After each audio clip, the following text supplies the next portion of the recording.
महाराष्ट्र के अंदर क्या बीजेपी जीती हुई बाजी अब हारने जा रही है? क्यों आखिरकार बीजेपी 7 दिनों के बाद भी, एक हफ्ता बीत जाने के बाद भी, पिछले शनिवार को नतीजे आए थे और आज तक अपने मुख्यमंत्री का नाम का ऐलान नहीं कर पा रही है। और दूसरी तरफ योगी आदित्यनाथ, यूपी के अंदर योगी आदित्यनाथ वो भी फंस गए हैं। संभल में सपा का डेलीगेशन पहुंचना था, जिस संभल को लेकर के जिस तरीके से पूरा प्रकरण हुआ, उसके बाद में समाजवादी पार्टी बड़े एग्रेशन के साथ में जमीन पर काम करती हुई दिखाई दे रही है। महाराष्ट्र से लेकर के और उत्तर प्रदेश तक दोनों जो है पर कोहराम मचा हुआ है और दोनों ऐसे राज्य हैं जहां पर बंपर सीटें हैं। तो क्या यह माना जाए कि बंपर सीटों वाले दोनों राज्यों में बीजेपी बहुत कंफर्ट नहीं है, या ये घटनाएं बीजेपी के ऊपर कोई असर नहीं डालेंगे और बीजेपी इन दोनों ही राज्यों में बड़ी कंफर्ट होकर के आगे बढ़ रही है? सबसे पहले बात महाराष्ट्र की कर लेते हैं। महाराष्ट्र के अंदर अभी भी एकनाथ शिंदे अपने गांव गए हुए हैं और वहां से वापसी नहीं लौटे हैं। ना ही एकनाथ शिंदे ने अपना कोई मैसेज भेजा है। एकनाथ शिंदे को लेकर के खबरें चलने लगी। जरा कुछ खबरें, कुछ स्क्रीनशॉट आप देखिए। एबीपी न्यूज की कुछ खबर जो है वो आपको दिखाई दे रही है। ऐसे ही तमाम चैनलों पर इस वक्त में एकनाथ शिंदे को लेकर के खबरें चल रही है कि एकनाथ शिंदे वो भाजपा को जवाब नहीं दे रहे हैं। एकनाथ शिंदे गांव में जाकर के बैठ गए हैं। एकनाथ शिंदे नाराज हैं। एकनाथ शिंदे डिप्टी सीएम पद को लेकर के भी तस्वीर साफ नहीं कर रहे हैं कि डिप्टी सीएम बनेंगे कि या नहीं बनेंगे। एकनाथ शिंदे क्या देवेंद्र फडणवीस को मुख्यमंत्री देखना चाहते हैं या नहीं देखना चाहते हैं? तो बीजेपी के अंदर एकनाथ शिंदे एक ऐसी कड़ी बन गए हैं जो इस वक्त में बीजेपी के लिए बहुत भारी है। लेकिन अगर आप आंकड़ों को देखें, अगर आप महाराष्ट्र के चुनाव के आंकड़ों को उठा करके देखें, तो एकनाथ शिंदे भले ही नाराज हों या एकनाथ शिंदे भले ही बगावत करके दूसरे खेमे में चले जाएं, या एकनाथ शिंदे जिस तरह से खबरें निकल करके सामने आई, और न्यूज 24 की यह खबर आप देखिए, जितेंद्र आव्हाड जो कि शरद पवार की पार्टी के नेता हैं, वो जाकर के मुलाकात करते एकनाथ शिंदे से। और एकनाथ शिंदे की वो तस्वीरें याद कर लीजिए एक बार, जरा स्क्रीन पर वो तस्वीरें भी दिखा दीजिए। जब एकनाथ शिंदे अमित शाह से मुलाकात करते हैं, नरेंद्र मोदी से मुलाकात करते हैं, या जिस किसी भाजपा के नेता से मुलाकात करते हैं, तो बड़ा उतरा हुआ सा चेहरा, मुरझाया हुआ सा चेहरा उनका एकनाथ शिंदे का नजर आता है। राजनीति के अंदर एकनाथ शिंदे कोई नया नाम नहीं है। महाराष्ट्र की राजनीति में यह बात सही है कि एकनाथ शिंदे ग्राउंड लेवल से उठकर के वहां तक मुख्यमंत्री की पोस्ट तक पहुंचे हैं, और इसमें एक बहुत बड़ा योगदान बाला साहब ठाकरे का है, उद्धव ठाकरे का है। एक बहुत बड़ा योगदान शिवसेना का है। हालांकि उस शिवसेना को आज वो पूरी तरीके से अपने अंडर में कर चुके हैं, कब्जा में कर चुके हैं, लेकिन वो कितना उन्होंने खुद किया है या कितना किसी और ने ला करके उनके हाथ में रखा है, यह भी अपने आप में एक सवाल है। तो एकनाथ शिंदे के मन में आखिरकार चल क्या रहा है? क्यों एकनाथ शिंदे अचानक से जाकर के गांव में बैठ गए? बहुत सारे लोग इसको इस तरह से देख रहे हैं कि बीजेपी ने ज्यादा चीनी डाल दी और उस चीनी की वजह से बीजेपी को आज शुगर हो गई है। मतलब बीजेपी चाय बनाना चाह रही थी, लेकिन लोकसभा चुनाव में जो बीजेपी ने चीनी डाली, वो चीनी बहुत कम रह गई महाराष्ट्र के अंदर। और अब वो जो चीनी डाली ज्यादा एक्स्ट्रा की, तो वो चीनी इतनी ज्यादा एक्स्ट्रा हो गई कि उसमें बीजेपी तो 132 तक पहुंची, 132 सीटें बीजेपी की आई, लेकिन उसके साथ साथ 50 का आंकड़ा एकनाथ शिंदे भी पार कर गए, 40 का आंकड़ा अजित पवार भी पार कर गए। अब बीजेपी के लिए मुसीबत क्या है? बीजेपी के लिए मुसीबत यही है कि कहीं ऐसा ना हो कि ये दोनों नेता वापसी चले जाएं, और अगर दोनों नेता वापसी चले गए तो फिर कहीं ऐसा ना हो कि बीजेपी भले ही सबसे बड़ी पार्टी हो, लेकिन बीजेपी सरकार ना बना पाए। ऐसा कई जगह पर हुआ है। बीजेपी बड़ी पार्टी भले ही रही, लेकिन बीजेपी का नीचे का जो कैडर था या नीचे का जो भी कार्यकर्ता था, वो सब सपने देखता रहा बीजेपी के मुख्यमंत्री का, लेकिन मुख्यमंत्री दूसरा बन गया। क्या देवेंद्र फडणवीस के नाम पर बीजेपी अब पीछे हटेगी? ये तमाम वो सारे सवाल हैं जो लगातार घूमते रहे, और लाडला भाई के नाम पर एकनाथ शिंदे अपने आप को पुख्ता तौर पर मजबूत करते चले गए।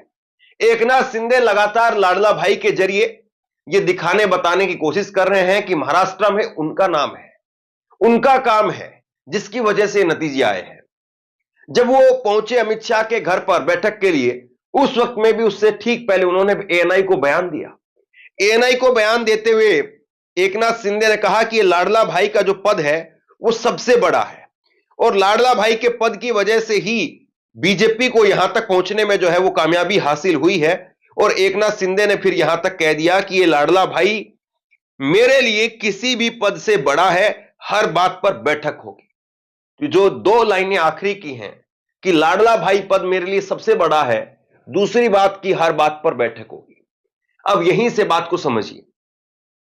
दरअसल बात यह है कि इस वक्त में जो खबर है वो ये है कि एकनाथ शिंदे ये चाहते हैं कि उनको अगर डिप्टी सीएम बनाना बीजेपी चाहती है तो गृह मंत्रालय दिया जाए, लेकिन गृह मंत्रालय पर, वित्त मंत्रालय पर बीजेपी सहमत नहीं है, पहली बात। दूसरी जो उनकी कंडीशन है एकनाथ शिंदे की कंडीशन है कि दिल्ली के अंदर हमारा एक और कैबिनेट मंत्री बनाया जाए। तो यह एकनाथ शिंदे के लिए इस वक्त में बड़ी मुसीबत की कड़ी है कि यह यहां पर प्रेशर बना करके अपने आप को बीजेपी के सामने भी स्थापित कर पाएंगे, या फिर बीजेपी इनको ऐसा कर देगी कि जैसे उद्धव ठाकरे हैं या शरद पवार हैं, सबसे बड़े नेता के तौर पर तो जरूर हैं, लेकिन वोटों के तौर पर और पार्टी के तौर पर कुछ नहीं बचा है।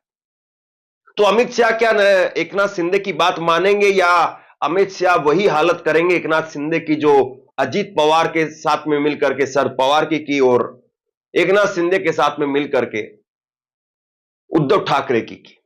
लेकिन एक बार यह भी कहा जाता है कि जिस रास्ते से आप किसी और को लेकर के आए हो, तो उस रास्ते के अंदर कौन कौन सी कमियां हैं और उन कमियों से कैसे बचा जा सकता है, इस बारे में आपका जो सहयोगी होता है वो बहुत अच्छे से जानता है। एक बयान निकल करके सामने आया है शरद पवार का। शरद पवार क्या कह रहे हैं वो भी जरा सुन लीजिए। शरद पवार कह रहे हैं कि यह पहली बार हुआ है कि देश में हुए चुनावों में लोगों को बहुत अशांत कर दिया है। चुनावों ने लोगों को बहुत अशांत कर दिया है। लोगों में निराशा है।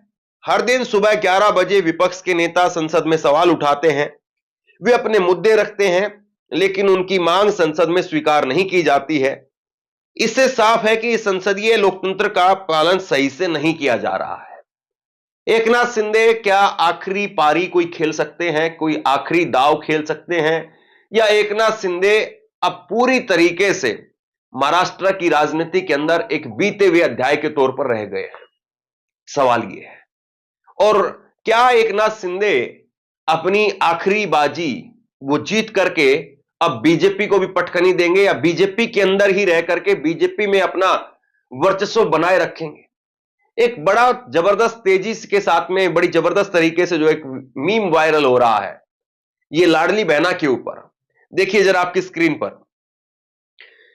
ये डोंट माइंड गिरीश कुमार एक मीम जो है वायरल किया जा रहा है अखबार का, और इसमें कहा जा रहा है कि शिवराज जी, एकनाथ शिंदे कहते हैं शिवराज चौहान को फोन पर कि शिवराज जी लाड़की बहना योजना ने महाराष्ट्र में भी जिता दिया। दूसरी तरफ शिवराज सिंह चौहान की तरफ से कहा जा रहा है, ध्यान रखिए इससे सरकार तो बनती है, यानी जो ये लाडली बहना योजना है इससे सरकार तो बनती है, लेकिन योजना लागू करने वाला सीएम नहीं बनता है, एक्सपीरियंस है। तो ये एक्सपीरियंस शिवराज सिंह चौहान जो बता रहे हैं मीम के जरिए ही सही, लेकिन राजनीति में हर चीज के बहुत मायने होते हैं। क्या ये जिस तरीके से लाड़की बहना योजना शिवराज सिंह चौहान के लिए एक बहुत बड़ा एक ऐसा कदम साबित हो गई जिसकी वजह से उनको ही बाहर कर दिया गया? क्योंकि अगर बीजेपी महाराष्ट्र, मध्य प्रदेश में भी अगर प्रचंड बहुमत के साथ में नहीं आती तो शायद शिवराज सिंह चौहान को बाहर नहीं निकाला जाता, लेकिन वहां पर भी प्रचंड जनादेश आया, बहुमत आया और शिवराज सिंह चौहान को बाहर कर दिया गया। पोस्टरों से गायब हुए, हर किसी से गायब हुए और फिर महाराष्ट्र से सीधा दिल्ली भेज दिया। क्या मध्य प्रदेश में जो हुआ वही महाराष्ट्र में होगा? दोनों का बॉर्डर भी शेयर होता है, दोनों का नाम, राशि सब एक है, और यहां पर भी वही राजनीतिक तौर पर हुआ है, प्रचंड जनादेश बीजेपी को मिला है। तो क्या अब एकनाथ शिंदे की बारी है? सवाल जो है वो इस बात का भी है। अब जरा ये तस्वीरें आप देखिए और सीधे आपको महाराष्ट्र से उत्तर प्रदेश लेकर के चलते हैं। उत्तर प्रदेश के अंदर संभल को लेकर के जिस तरीके से राजनीति हो रही है और संभल में शाही जामा मस्जिद के सर्वे को लेकर के सुप्रीम कोर्ट ने जो फटकार लगाने का काम कल योगी आदित्यनाथ की सरकार को किया और उसके साथ साथ ट्रायल जज पर भी रोक लगाने का काम, ट्रायल कोर्ट पर भी रोक लगाने का काम सुप्रीम कोर्ट ने किया।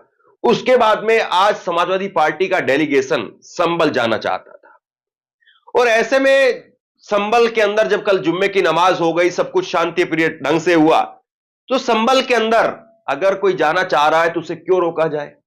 लेकिन संभल में जाने से जैसे सपा के डेलीगेशन को रोका जा रहा है, इससे तस्वीर जो है वो साफ हो रही है कि समाजवादी पार्टी अब राजनीतिक तौर पर यह संदेश देने से पीछे नहीं हट रही है कि बीजेपी मुसलमानों के साथ में अत्याचार कर रही है और वो बीजेपी के साथ में खड़े हो रहे हैं।